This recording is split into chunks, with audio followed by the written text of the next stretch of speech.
What's going on, everybody? Red Sun rising again. And I am a huge fucking moron. You see, I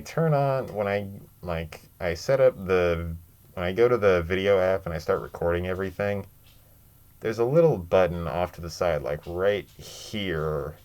And then right beneath it, there's the video, the photo, but buttons. One of them's photo, one of them's video. And I legit sat here and talked for about 15 minutes after pressing the button to take a photo. After pressing it to start the video, and then I didn't realize that there was no like time counter that's right here. And I thought, like, wow, that's weird. But it turns out all I did was take a picture and then continuously talk into a screen for 15 minutes.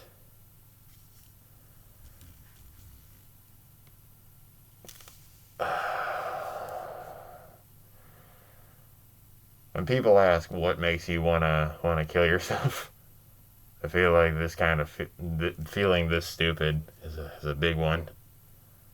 Don't kill yourself. It's not healthy. Or do. I don't know. I've never done it. Probably not. Definitely a no. But keep it in your back pocket. We don't know what's gonna happen later. You might need to rip that card out.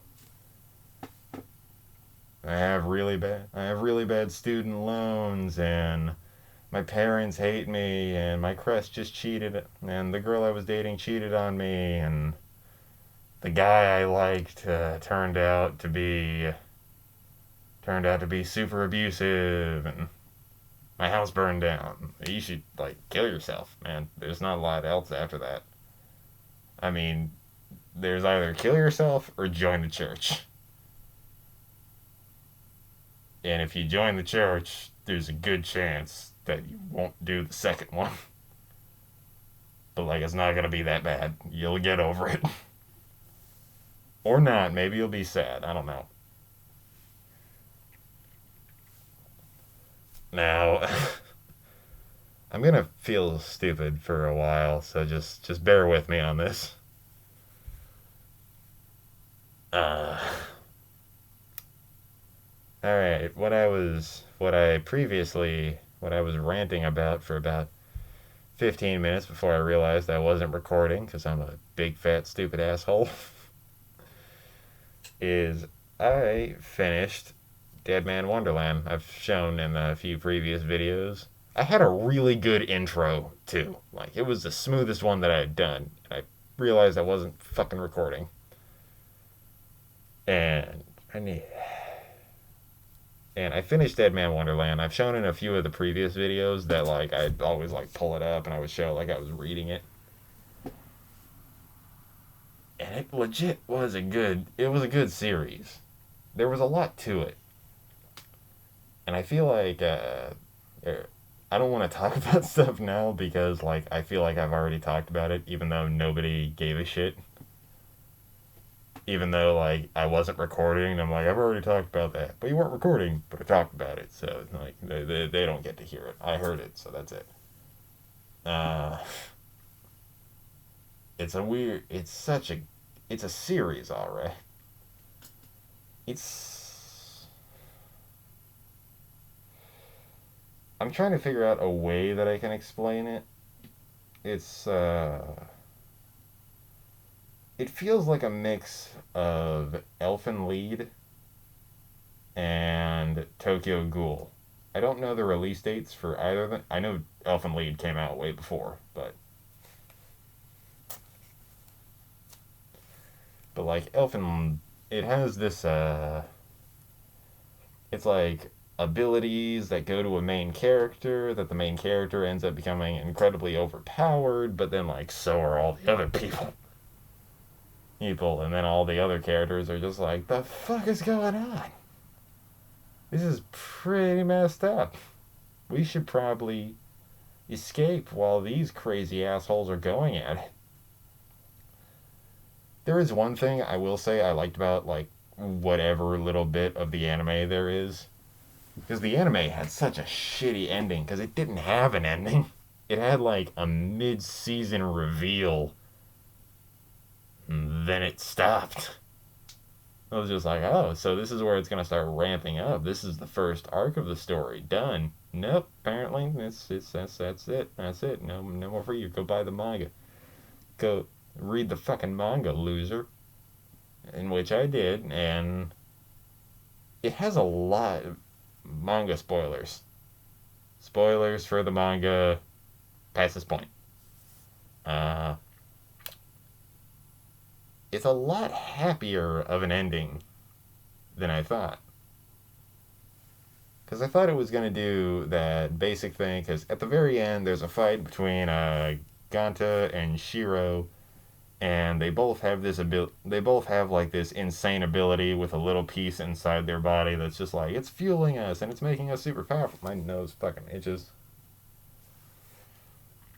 And it's fueling us and it's making us so super powerful. And then they like go at each other full force on Dead Man Wonderland, which is just out in the middle of the ocean, or in the middle of like off the shore. And they go at each other and they attack each other, and their crystals are starting to break in their chest, and that's what's giving them their power. And then they're like, big shit's about to fall on both of them, and then Ganta goes up and he's about to blast Shiro in the face, and he moves his hand past her and blows apart the debris. And then they like start talking. They're like, even though I know all the bad stuff you've done, you're still a good person, and I don't want you to die. But I'm the only one who can let you die. So please, like, please, if there's any other way, we can think about it. And Shiro goes in to hug him, and then they both, like, their crystals, like, touch together a little bit. And then it fucking nukes the entire place while everybody else escaped on a sub. And I felt like, they're gonna do that. They're gonna end with, like, the main two people dying. They have this unresolved love, and they're both supremely overpowered, and then they both attack each other, and then fucking nuke. It's like, seriously? You're gonna end on being a dick? Like, that's not cool. Like, at least give them a happy ending. And then they started to do, like, the little, like, epilogue series, where it shows, like, oh, it's been, like, a year or so, and we're gonna see, like, where these guys have been.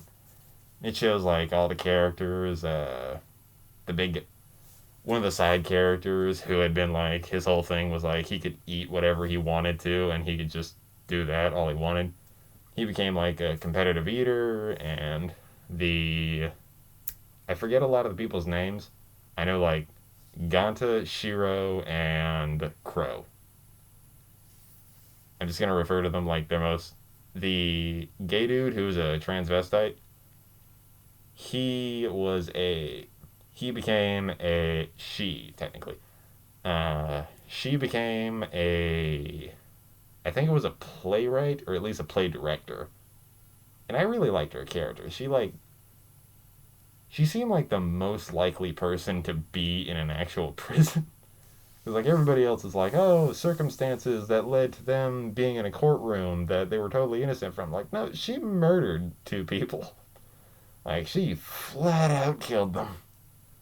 Not even like a debate. You could just show up and be like, oh, there's holes in these people.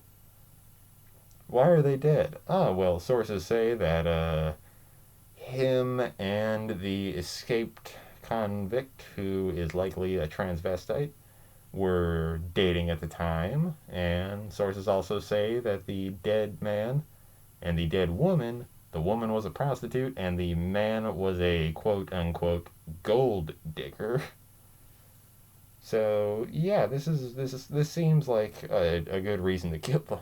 It made she fucking murdered some people, and she seemed like she was the most like adjusted of the people. She was very comfortable with who she was. Everybody else was like, I'm denying what I am on the inside. I'm scared of being who I am because if I am who I am, then I'm a bad person. She didn't give a shit, and like, good for her. Because, like, throughout the entire fight where she's starting to, like, realize, where she's starting to, like, appreciate who she is, what she is, and, like, everything that she's doing, she's like, I'm a badass. I am a gay dude dressed up like a girl, and I am fucking sexy. And then continues to kick ass. Like, good for you. You found some acceptance. Everybody else is, like, denying shit and staying quiet. You, like, got out of here. You just, like, accepted everything that happened to you. Good for you. No, you should be used a lot more in promotional things. If people in certain communities get mad because there is not representation, show them you deserve it. You are a really good character.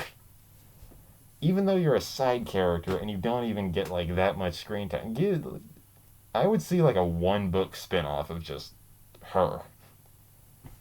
Like, it doesn't even have to be the fight. It could just be like what she does in her average day. Because now it's like it's a very interesting and differentiated character. Because a gay guy who chose to be a transvestite, who is now a playwright or play director,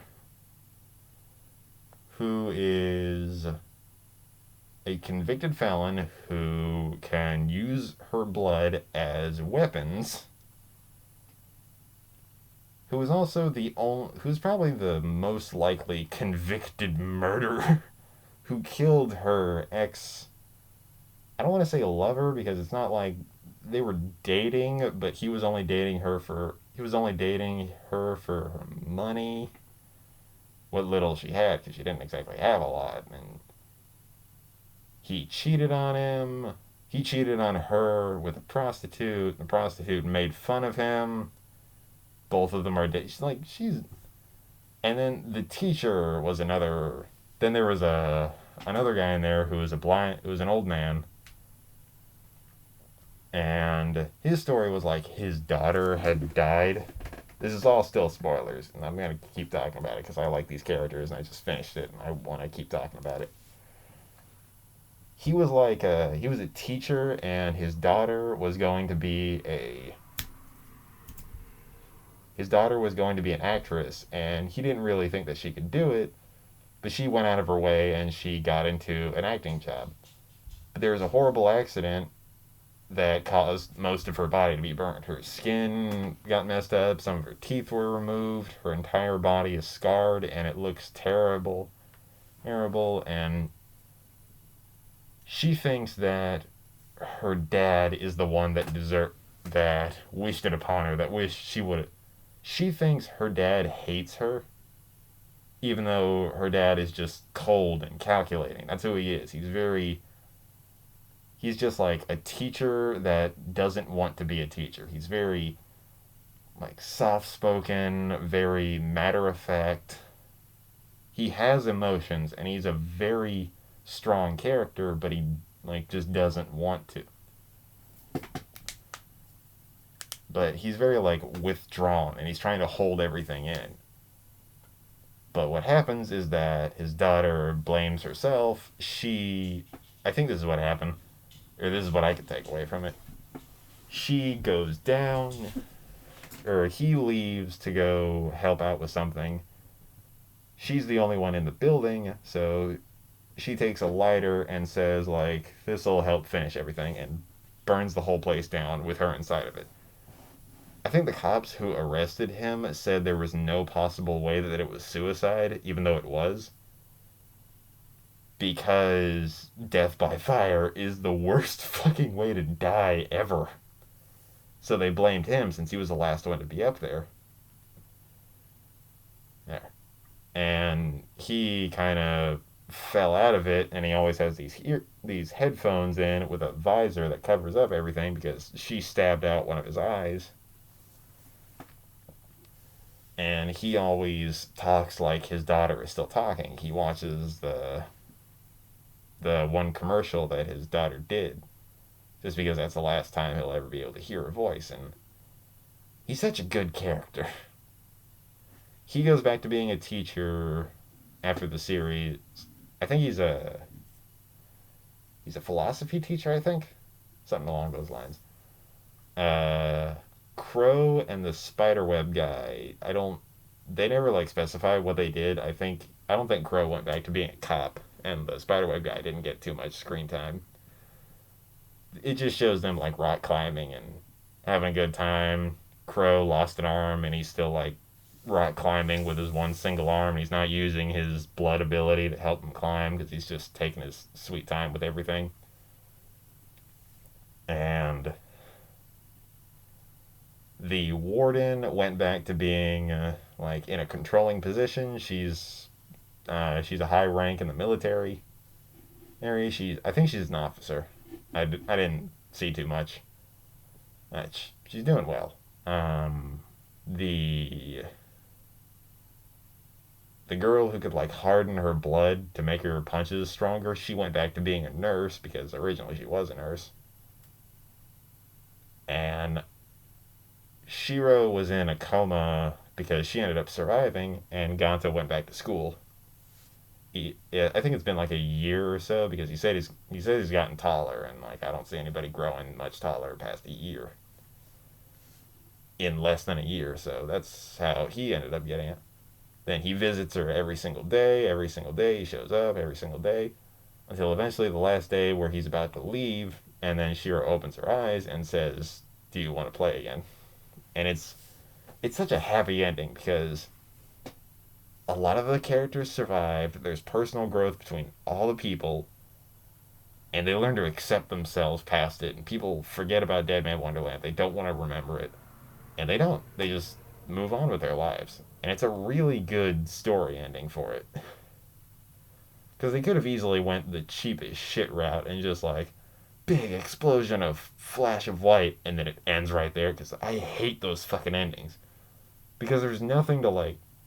Did they survive? Oh, we'll never know. That's the mystique to this scenario. No, that's a dick move on your part. Don't do that. That's a coward's way out. That is a I don't have an ending, so I'm just gonna nuke them and then see if you can figure it out. Those endings suck dick.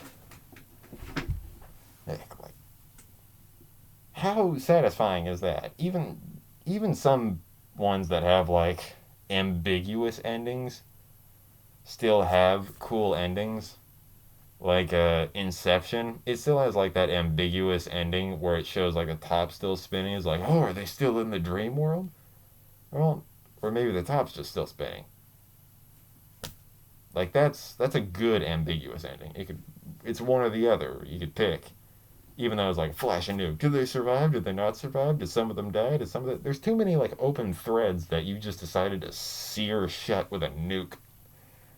And fuck you for doing that. Also, the one thing I think the anime did better than the manga is they had one of the best anime openings I've ever heard.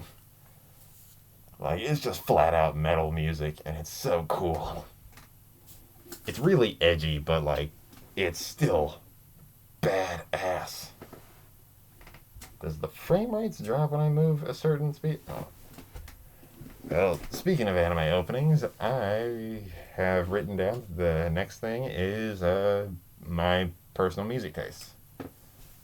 Which, I gotta say, I know everybody makes a joke out of like that friend who like listens to everything, but like I really do feel like I listen to a lot of stuff. Like even though I'm wearing a hoodie and I have like all the comic book shit, I listen to more older stuff than I do modern stuff. And even the modern stuff that I do is uh like remixes or like covers of new stuff. There are some like covers that I don't appreciate, and I'm not gonna because I personally don't like them. And then there are some that I think are amazing for different reasons than their quality. One that I just don't really like is Lana Del Rey. She did a cover of Doing Time by Sublime, and I love that song. But the Lana Del Rey version, I don't really like all that much. A good cover that I think is better than the original, even though my my parents have a hard disagree with this, is I like the new version of Zombies. The song done by the Cranberries. I like the new one. I like the new version a little bit better. It's not new. It came out like a year ago or a year and a half. I don't remember. I like that cover just a little bit more. Just a little bit more. Because it fits really well. This is annoying the hell out of me.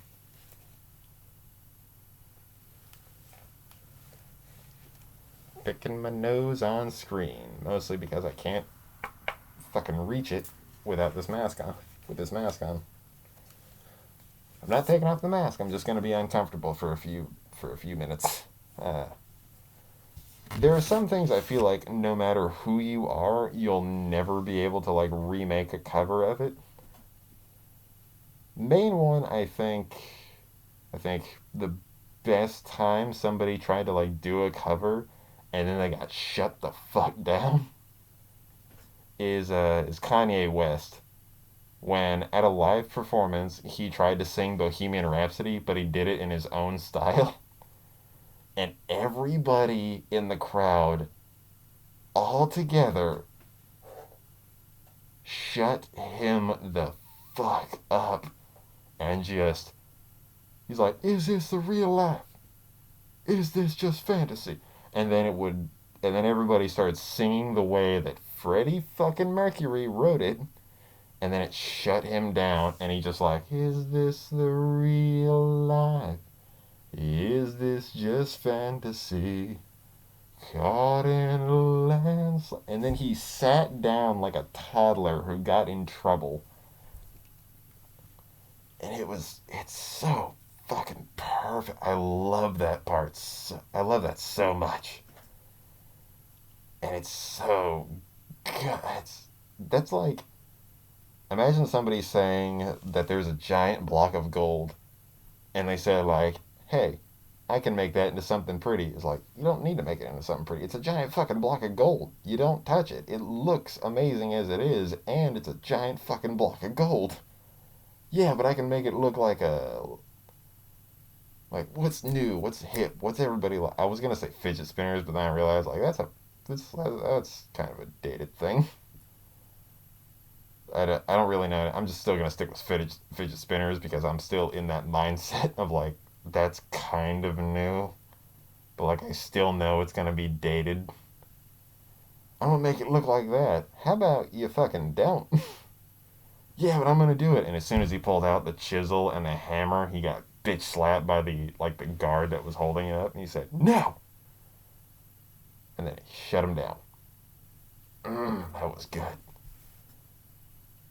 One version that I don't mind all that much is Brendan Urie doing his rendition of Bohemian Rhapsody. It was actually really good because I feel like he's one of those guys who can like mimic it to a good point. He knows not to change it, but he also knows not to like do it do a full scale cover of it.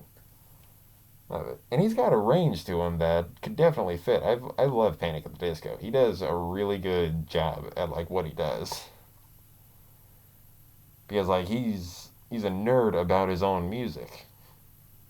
If you don't like your own music, then why would you make good music in the first place? That's like if Eminem hated rap. He would just like not make it anymore. He wouldn't give a shit. It's like an actor who hates acting. Why would you be an actor then? And he's like a huge nerd about it. He loves what he's doing, so he does it really well. You know, plus the music videos are badass. Like The Emperor's New Clothes, that's one of my favorite music videos. It's so cool. But like the best way that I can explain a lot of my music taste is the stuff that my 40 something year old parents grew up with. The early, most of the 2000s, and some covers and very few new things. it's a strange mix because I have a ton of like Led Zeppelin, Ozzy Osbourne, AC/DC, Metallica, just all of like the classic guy. If somebody picks up a guitar on stage and they just go to town, those are the guys that I have on there. But then there's also guys that I like love because they can do a lot more. Like my top two favorite bands are Queen and Cage the Elephant in that order. Because number three would be anything related to Jack White. Because they say they're so what type of band are what type of music do you make? Oh, we make rock. Oh, cool, you're a rock band. And then everything they come out with is kind of rock, but it fits into so much. Like the singer does not need to be a rock and roll singer. He could be anything that he wants. But he chose to be a rock singer, and that unique voice that he has comes out weird. Like the way that Freddie Mercury did it, he could have been an opera singer. He should have been an opera singer, but he was like, yeah, fuck it, I'm gonna be a rock star, and he became a rock star. And then the band Cage the Elephant, they do all these songs that are kind of like they are rock, but they fall more into like like they almost have a strange hip hop sense to it, but they've also got like tunes that are they're very fitting once you see what they look like. Like their most well-known one, "Ain't No Rest for the Wicked," because there ain't no rest for the wicked, and it always has that sliding guitar. What's that? That doesn't sound like rock and roll. That sounds like if that sounds like if you locked a rock and roll band in a room with jazz and reggae and then fed them magic mushrooms and just straight up marijuana. And then when you finally took them out of the room, that's it. Then you told them to like go back to playing what they were playing. It would come out like that. Like Trouble, Cigarette Daydreams, Punching Bag, uh, uh, Aberdeen, so many more. Or all those different songs, they come out like you made a rock band out of a it sounds like you took a normal rock band, you took a filter and you set that filter to stone jazz musician, and then you played rock and roll music through it. It comes out like there's there's a flow to it that fits with what they are. Because they're a bunch of kids. They're not that old. They're not that old, much older than me. I'm 19. They're like 25, 26. They're not that old. Like, Ain't No Rest for the Wicked was probably their breakout song, and everybody fucking loved it. Jack White, on the other hand, he has a method that I can accurately point out. That my parents both love him, and I finally figured out like what makes him great. I tell all of my friends this when they ask like, "Who you listening to?" And it's like, "Dude, have you not heard Seven Nation Army?" Boom, doom, doom, doom, doom, doom, doom. And then I start playing different stuff for them, like I can never think of anything off the top of my head. Catch Hell Blues.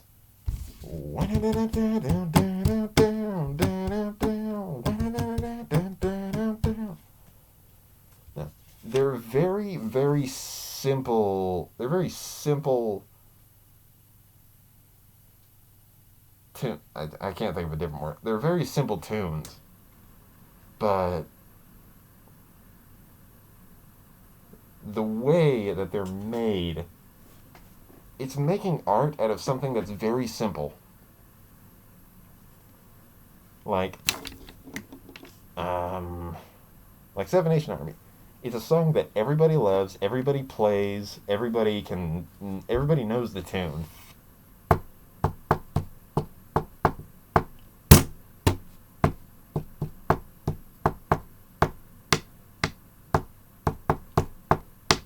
like that.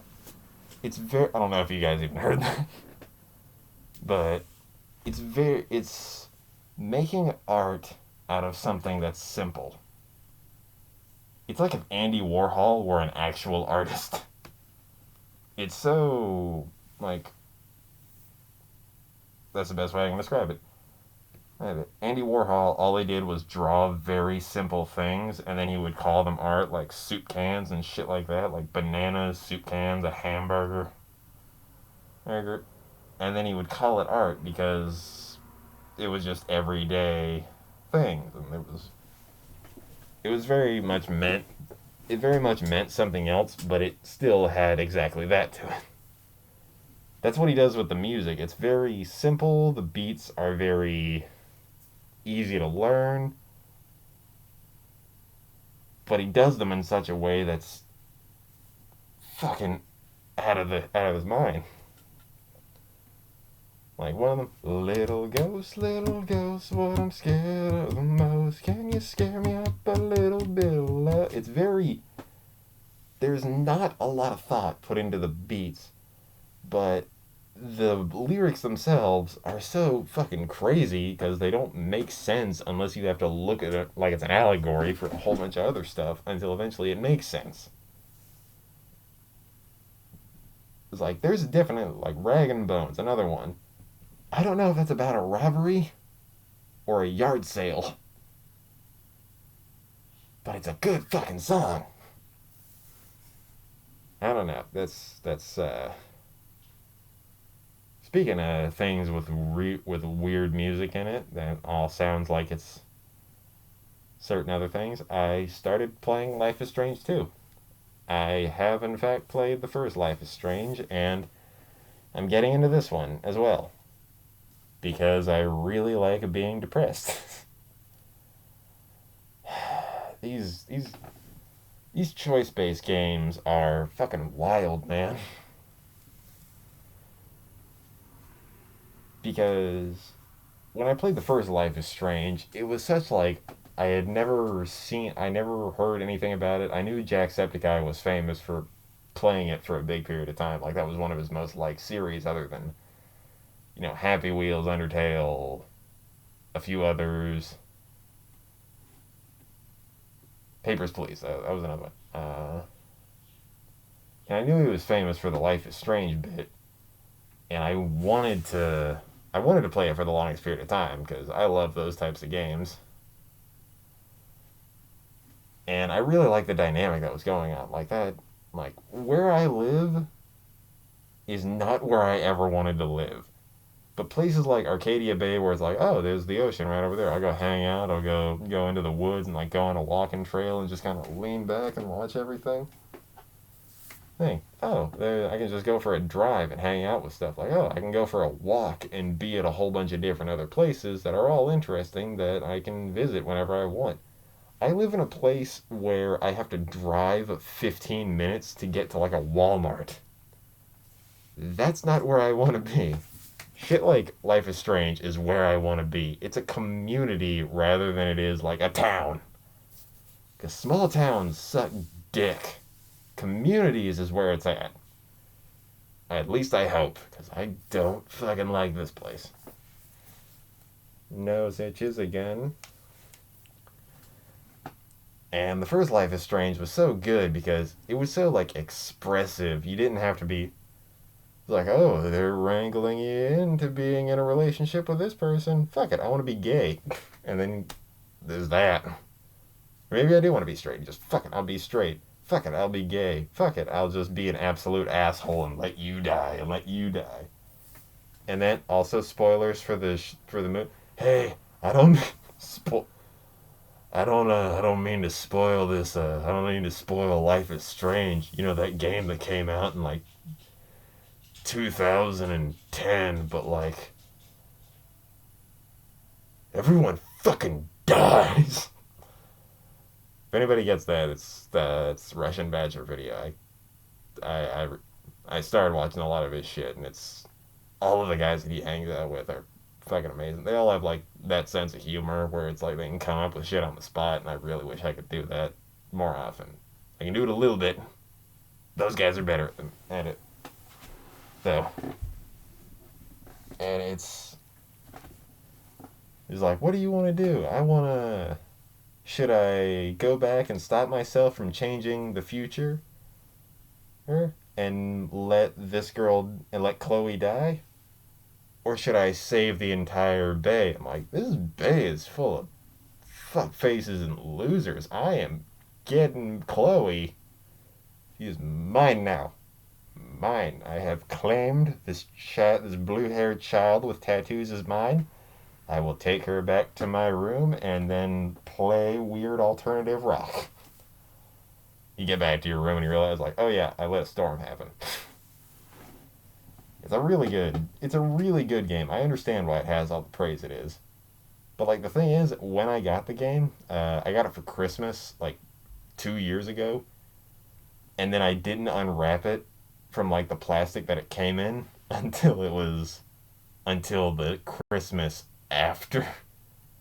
Not that my parents forgot to give it to me, but like I just didn't play it. Like I just like I'll play it later. I'll play it later. I'll play it later. It's been a year since I played it. I might as well pick it out, see if it's got a.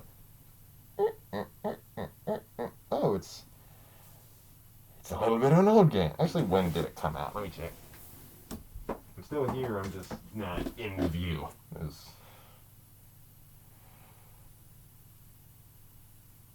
Where are you, little bitch? 2015? Really? 2015. All right. Thought it came out before then. It's a very stylized game. Like if you're here for graphics, you're not gonna enjoy this game. But if you're here for graphics, then you're fucking stupid. That's why I like a lot of indie games. The stories that they can come up with don't need to look good. There are games that look beautiful and don't need shit.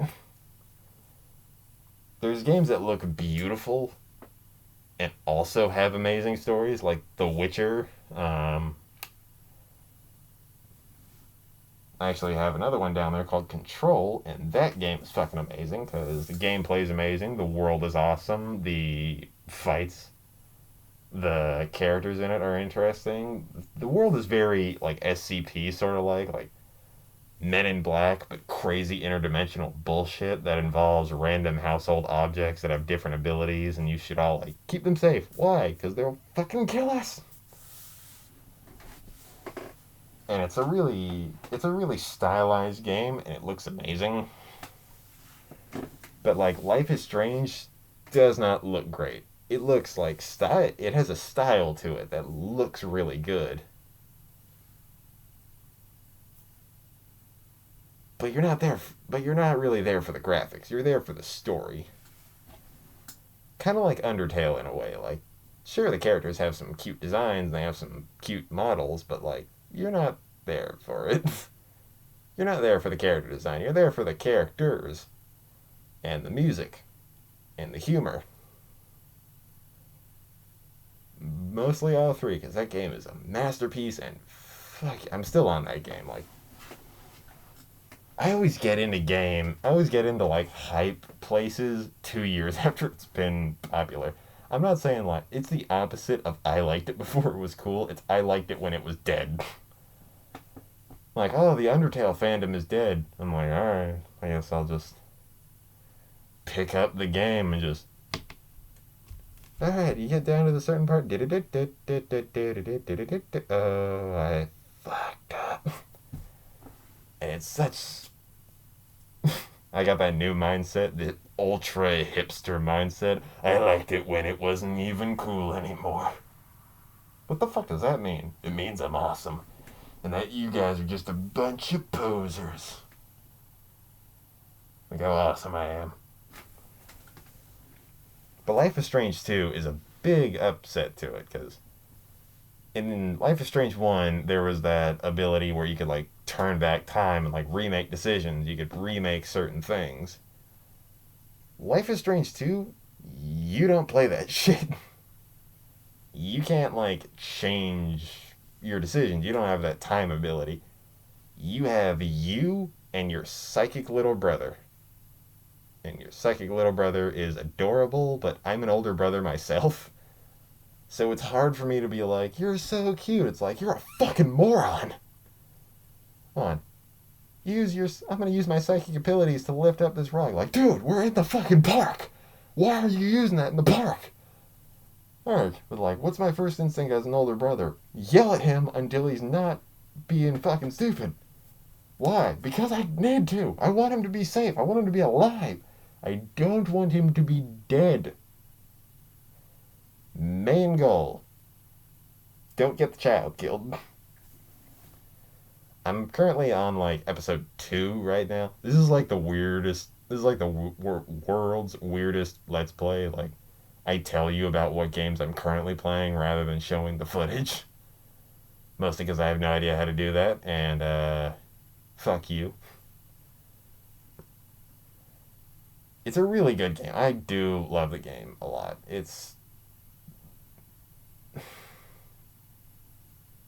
one of those games that like you don't even care about like what they look like anymore. It's just like, you guys have personality, and I want to see where that personality goes. And yeah, I'd recommend the game. I really would. It's a cheap ass game, and if you have the Game Pass for Xbox, it's free. But on to the final thing of the day. Speaking of games that are very linear, story focused, and you're not exactly there for the art style, for the graphics, the one of my favorite game developers, may they rest in peace, Telltales. Telltales, they burned out when they tried to go too fast, too far, with not enough work. May they rest in peace. And all the developers who are still out there, they are still making games, they're all still working. I wish the best for you, and I really hope you're out there doing what you can. I know you guys got laid off. The entire company got shut down when The Walking Dead, the final season, was still in development, and they still needed the next few episodes, and a few of you are still around to do Minecraft story mode, which I haven't played yet. I heard it's really good, but I just haven't gotten a chance to. It's a really good. You did so much with stories, but people shit on Telltales when they didn't deserve it. Like, look at this. It's just a decision that doesn't make any difference.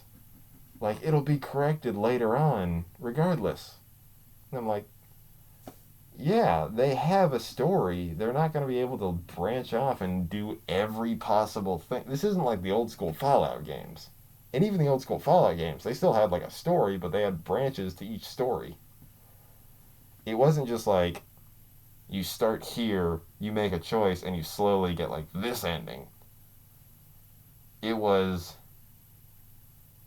this ending, it was this storyline, and you could start here. And you would go up, you would diverge from it and cause different things. It wasn't about like what branch you got, it was about what squiggle in the line that you ended up with lots of little things poking out and continuously pushing further. Like, The Walking Dead season 1 and 2 are probably some of my favorite games of all time. They're not my favorite. Number 1 and number 2 go to Fallout New Vegas and Batman Arkham Knight. My personal 2 favorite video games of all time. That being said, I have not played Final Fantasy VII, Resident Evil 2, yet. I haven't played those 2 yet. I have not played Earthbound, and I have not played... What's the last one? I've not played Chrono Trigger. All of them are on my to-do list.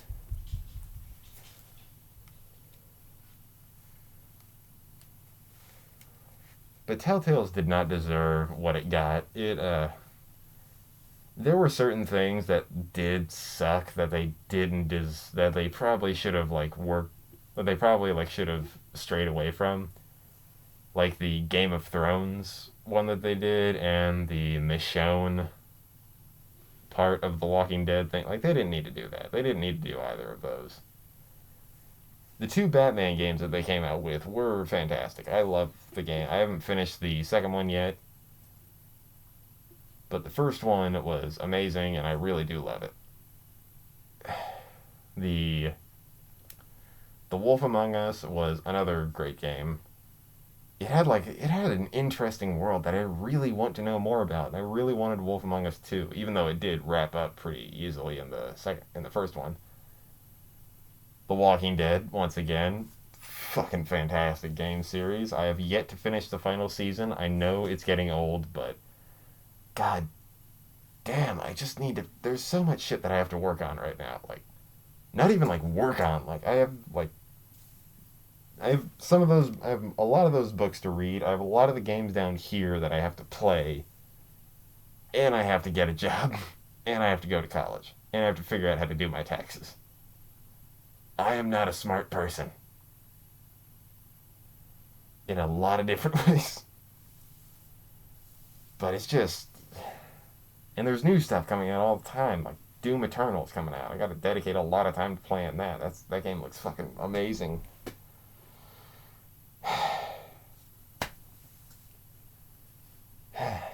The Telltales did not deserve what happened to it. It was at the very end when they were trying their hardest, they branched out too much and they couldn't sustain their own growth, so they had to shut down. And poor them. They didn't deserve it. They did not deserve to be closed. They were doing good work. They had great stories. All the characters, just I love them. Those guys. If any of you watch this and you are former workers for Telltale or the company or any company related to them, I wish you all the best. You guys made a good part. Like I would not have played nearly as many video games as I have. I wouldn't even be into The Walking Dead as much as I have if not for you guys. Like I hadn't seen the show. I hadn't read any of the comic books. I played the games first. That was my introduction to The Walking Dead. And now I have every single comic book. I've seen all of the show up until the newest season because I'm waiting for it to be on Netflix. I have played almost every game. I'm still working on the last one, like I said before, but thoughts and prayers go out to you guys. Like, I know that's coming from like, oh, YouTube says thoughts and prayers rather than actually helping them. Like, I don't have any money. I don't have anything to give. I'm a Christian guy in the South.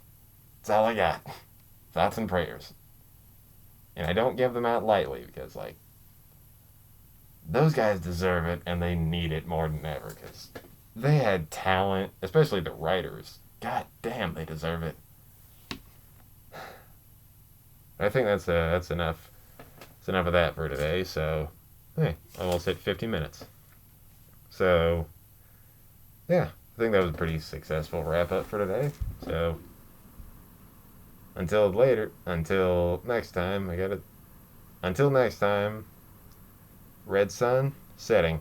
Bye, guys.